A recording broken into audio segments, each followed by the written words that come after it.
Hi, I'm the Declutter Homemaker, and I'm so glad you're here. I love small habits that make your home feel calmer. The ones that don't demand more effort, just a different mindset. Every family has its own rhythm, but deep down, most of us want the same thing.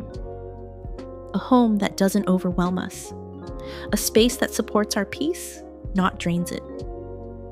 I used to think decluttering had to be all or nothing, that I needed a whole free weekend, or the perfect storage bin, or some magical burst of energy. But the truth is, what really helps isn't big efforts, it's the tiny 1-minute habits. The kind that quietly reduces chaos before it even builds up. And today I'm sharing 10 of those small shifts that have made a big difference in my home. They take less than 60 seconds, but they work. Let's start with the one that changed how my kitchen feels every single day.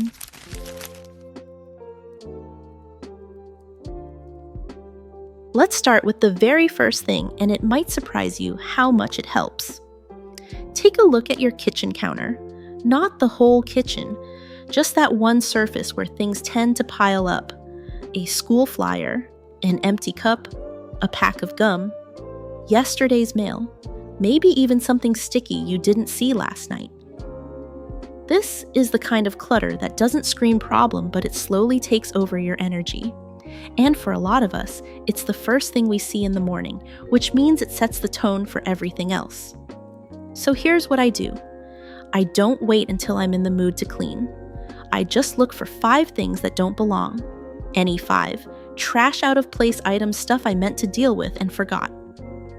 One morning, I was waiting for the kettle to boil, and I tossed a used napkin, a broken hair tie, a pen, a snack wrapper, and a magnet that had fallen off the fridge. That's it. But suddenly the counter felt clear again. I felt clear again. That's the quiet magic of starting small. It's not about cleaning your whole kitchen, just taking 60 seconds to reset the space you see the most. And once you start noticing how just 5 small items can shift the feel of a space, you'll want to know which items actually matter most to let go of. That's exactly what I'm sharing in tomorrow's video. We're talking about the everyday things you're keeping that are quietly taking up your space, energy, and time. It's a list you don't want to miss, especially if you've been stuck in, I might need this mode for years. Ready for the next one? We're moving from the kitchen to something even smaller, but just as powerful. Let's talk about makeup.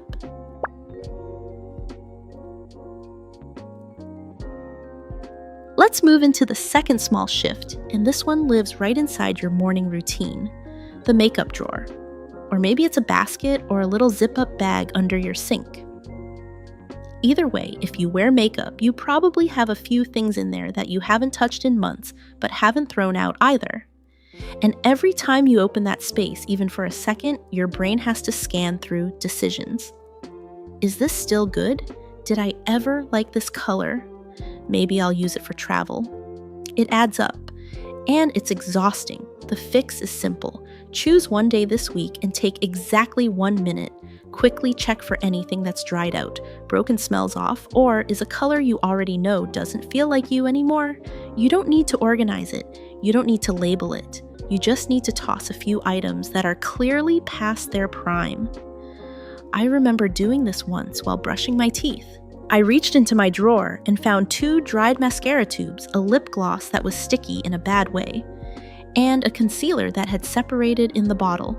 I wasn't even looking for them. They were just there waiting to be released. And the next morning, something shifted. The drawer felt easier. I found what I needed without second guessing. I felt lighter, and I hadn't even cleaned the whole space. It's these tiny, quiet choices that create peace over time. Next, we're going to make one of those quiet choices even easier by setting up something you only have to do once, but that will help you every single day.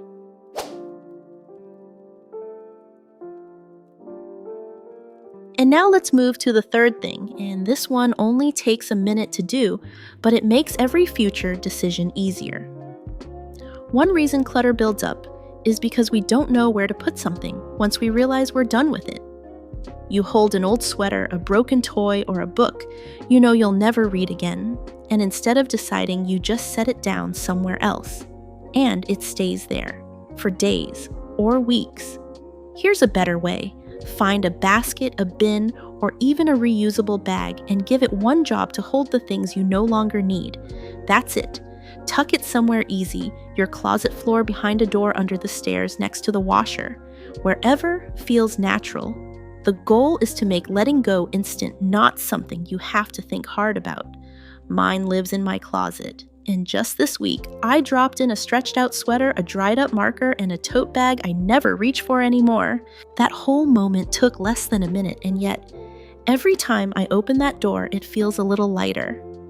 You don't need a full clean out. You just need somewhere for your not anymore items to land without guilt, without delay.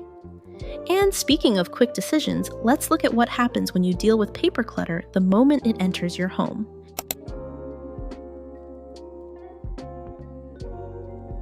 Okay, let's talk about the fourth thing, and if you live in a home where papers just appear out of nowhere, this one's for you. Junk mail. Receipts, school flyers, coupons, notes you meant to keep but can't remember why. Paper clutter has a sneaky way of growing into piles that steal your space and energy, one forgotten envelope at a time.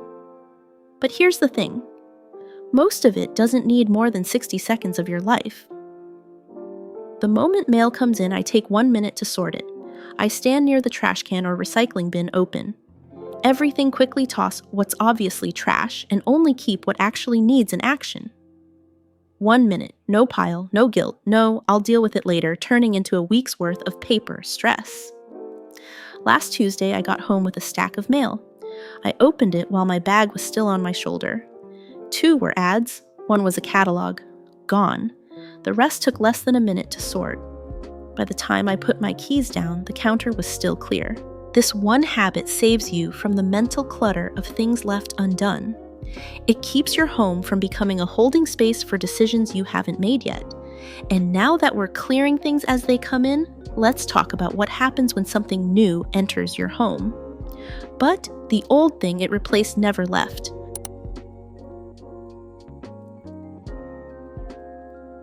We're on to the fifth thing, and this one is a quiet game changer. It's simple, fast, and it prevents the slow creep of clutter before it even starts. Here's the situation.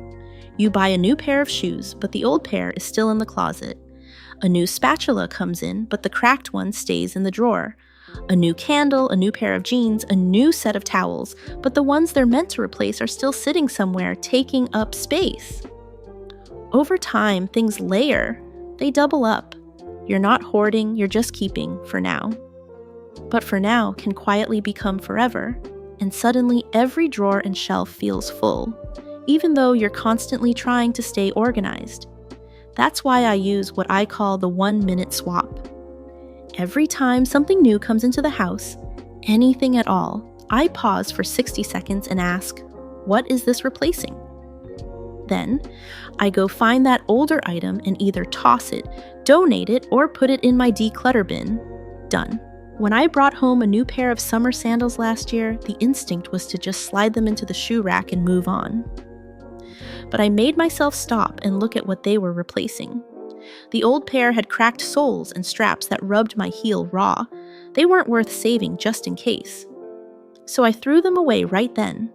The sandals had a space to land and my shoe rack didn't get tighter. Another time I bought a new kitchen whisk. The old one had bent wires, but I kept avoiding tossing it.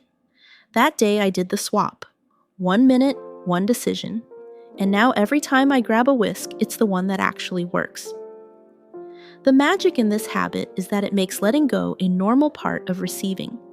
It connects the act of buying with the responsibility of space, and that's how we stay in control of our home even while life keeps moving. It also makes you more intentional before buying anything new. Because if bringing something in means something else has to go, you start thinking, do I really want this enough to replace something I already have? And that one question alone can stop a lot of clutter from ever entering your door. Yeah. Now that we've talked about new things coming in, let's take a look at the forgotten corners of our homes where clutter quietly builds when no one's paying attention. It's time to tackle the small zones that hide more mess than we think.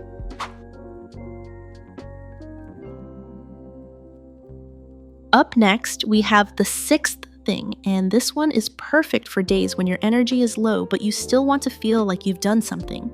Some of the worst clutter isn't loud or obvious. It hides in small places. Your junk drawer, that corner of the pantry, the sock bin that hasn't been touched since last winter.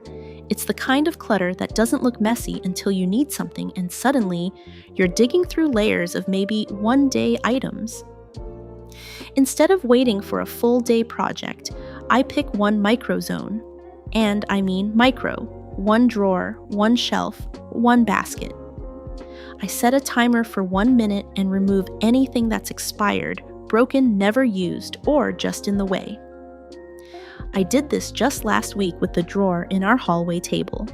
It took less than a minute to toss a few bent paper clips, a dried out pen, a restaurant menu from 2019, and a key that I still can't figure out where it goes. The result wasn't Pinterest perfect, but it felt clear, and I could find what I needed without the side-eye clutter guilt. That's the quiet power of micro decluttering. It's low pressure, quick to finish, and it gives you a small win, which, let's be honest, sometimes feels better than a massive cleanup that leaves you exhausted. And when you make this a once-a-week habit, even just 1 minute at a time, you start building a home that's lighter without burning yourself out. Now that we've handled those hidden corners, let's zoom out a little and look at one simple thing you can do every weekend to reset your space for the week ahead. It's fast, freeing, and surprisingly satisfying.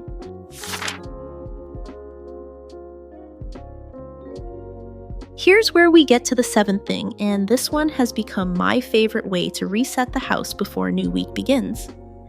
Clutter doesn't always look like clutter. Sometimes it's just trash. Empty wrappers under the couch, torn paper from your kid's craft project, random packaging, broken bits of toys, old receipts. Not dramatic, not emotional, just stuff that has no reason to still be in your home.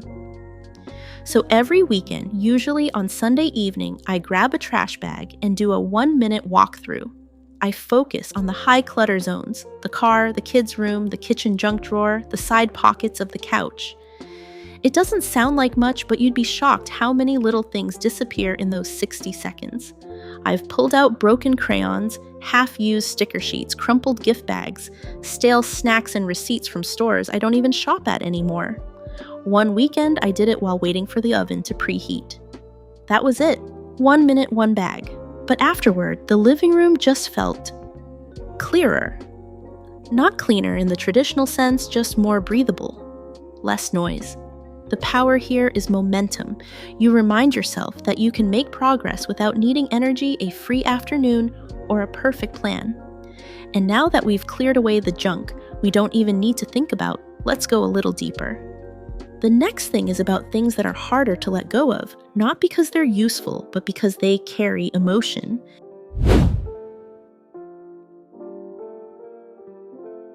Continuing the flow, we reach the eighth thing, and this one speaks to the emotional clutter, the kind you can't see until it's weighing on you. Most of us have items in our home that we don't use, but we keep them because they meant something. A card from someone we miss. A dress from a season of life we've moved on from. A souvenir from a trip we barely remember but felt bad tossing. These items aren't bad, but when there are too many of them, they start taking over our physical and emotional space.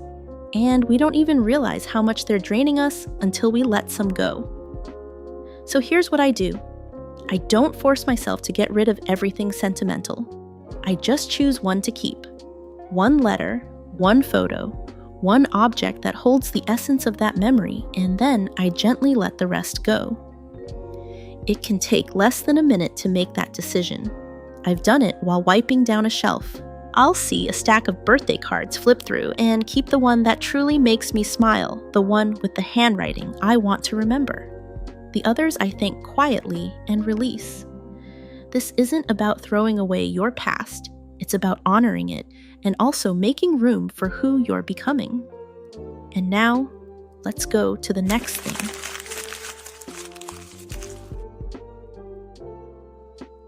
Let's shift gears with the ninth thing, because not all clutter lives on shelves or countertops.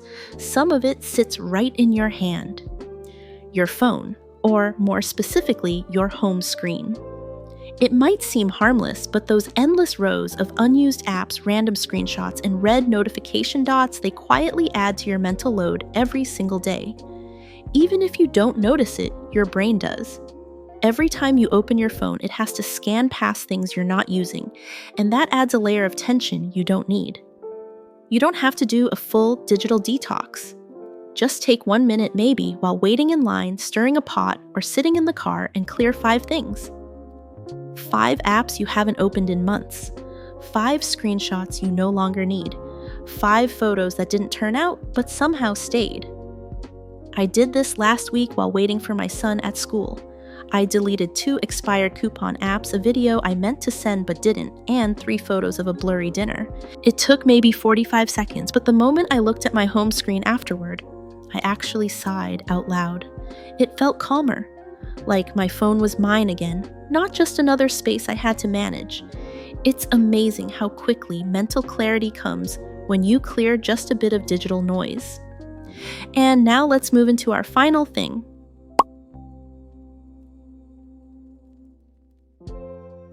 We've come to the final thing, and this one isn't about a drawer or a closet. It's about what's happening in your head. If you've ever found yourself thinking, I should be doing more, or why can't I keep it together like other moms, you're not alone.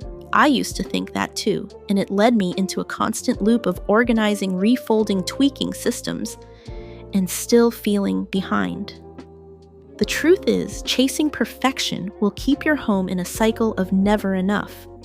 There will always be something you could make prettier, more coordinated, more minimal. But peace is different. Peace says this works for us. Peace says it's okay if that basket isn't Instagram worthy, it's doing its job. Peace lets you sit down without scanning the room for things to fix. So when you feel that pressure creeping in, pause. Ask yourself, does this space feel peaceful to live in? Do I feel supported by my surroundings or judged by them? That tiny shift in mindset takes less than a minute, but over time, it helps you make decisions that bring you closer to ease, not just aesthetics.